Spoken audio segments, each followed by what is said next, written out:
Perfect. Okay, hello everyone. My name is Mariel. I'm a grad student at UTSA. Do we have any road runners here? Any road runners? Roadrunner supporter. Roadrunner supporter, love that. I graduated from A&M for my undergrad. Any Aggies here? Whoop, okay, there we go.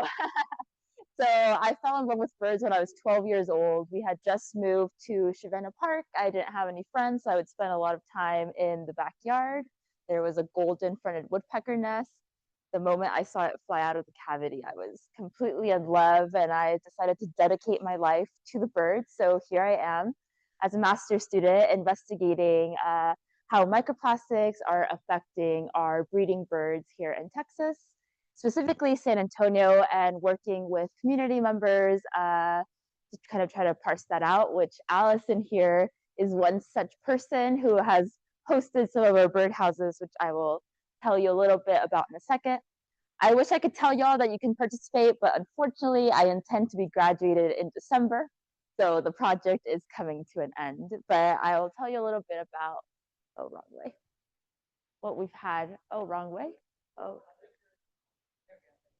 oh, all right. I'll just say next slide. That seems easier. Let me put this away. So while we're getting that set up, I can just go ahead and, oh, there it is. Also, if someone could give me like a 2-minute warning. I only have 10 minutes and I feel like I could. Okay, now I can do it. Okay, just next slide. Okay, so microplastics. I'm sure you all have heard about them. Essentially, we have a bigger piece of plastic, it ends up in the environment, and it gets broken down. You know, even earthworms can put it into the soil, break it down, or like in the ocean, waves slamming against bigger pieces of plastic. They're also made on purpose, so this can be in things like cosmetics. And there are laws against them, but they are not as all encompassing as you would think. So there are still microplastics being purposely manufactured. These microplastics, of course, are in our own bodies, as well as the bodies of the birds and every living thing basically here in the world.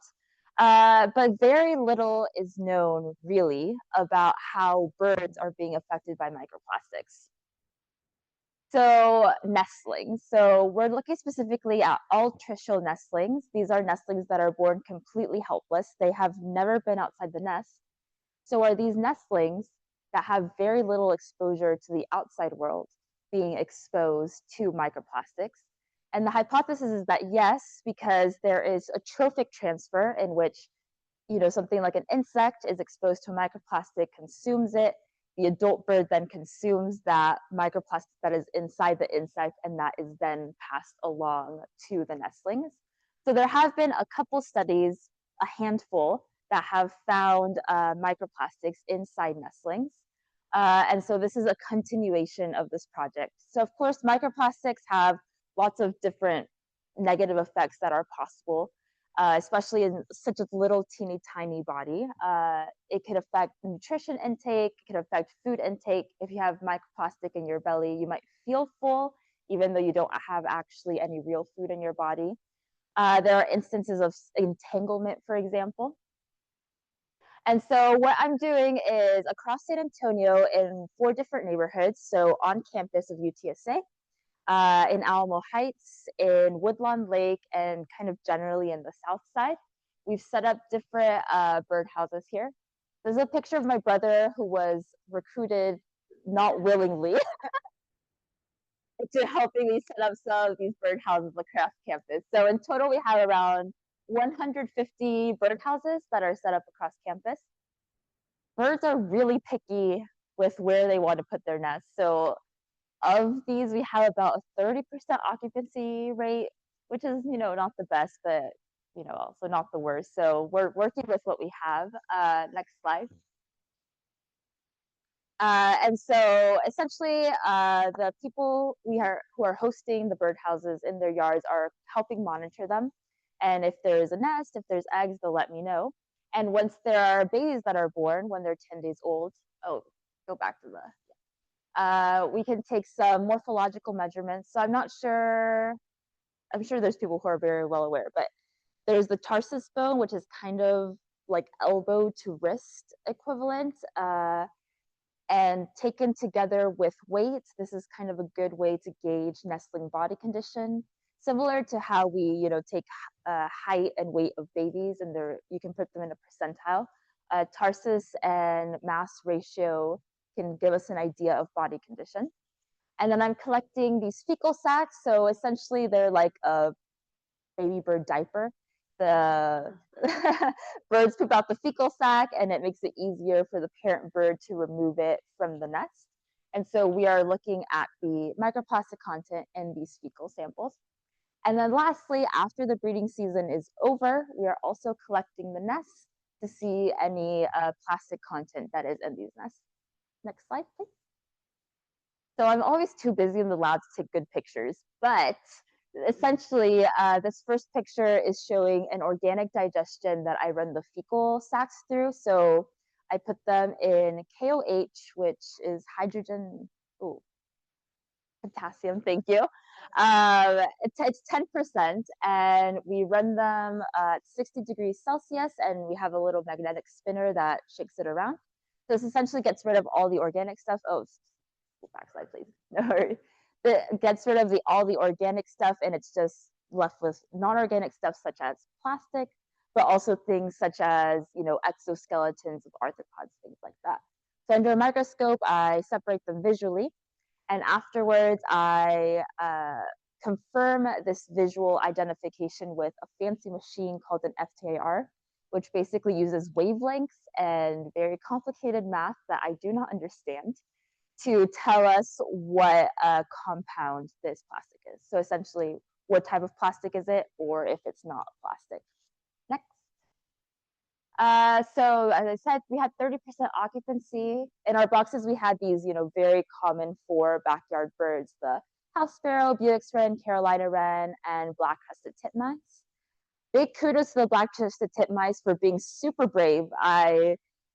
When you go in to check the box, you kind of knock and the bird usually leaves, and then you can see if there's any eggs or not. Not the titmice. They stay put. One time I was for sure this titmouse is dead because I opened the box, I knocked, it would not move. I put my hand in there, nudged it a little, it would not move. I was like, it's dead. That's why it's not moving, but no, it was alive. They're just that brave. And the Buick's wrens also, they're like this big. And when I go in to measure the nestlings, they are right here on a branch next to my head, screaming their heads off. So big kudos to the birds for being so brave. Next, please. So I have very preliminary data. Our FTIR machine was broken for about a year and a half, so I only was just able to start doing the confirmation of the microplastics. And so this preliminary data is showing plastic in nests. So basically, I took the nest apart and weighed each of the components. So things like feathers, animal products, anthropogenic material that's not plastic, etc. And took everything as a percentage of the total nest weight. And so here I have it divided along the 3 different neighborhoods. Woodlawn Lake is missing because we only had 2 nests. This is last year's data. And so this is just a visualization of how much plastic was in the nest. The difference is not statistically significant. So even if it might seem like Southside had a little bit more plastic, I think that's more because we had more nests in Southside. So this is just kind of a visualization to get an idea of what's happening. And I will be adding more data from this year, and hopefully we get something more clear. Next. And then this is preliminary data of the microplastics from last year as well. So you can just see by the different species that we have, UK is unknown. If I didn't know, sometimes they would build the nest and never come back to it. So I was unable to confirm what bird had actually built the nest. But this just shows the different types of plastics that are being used, just as a little visual representation. Next, please.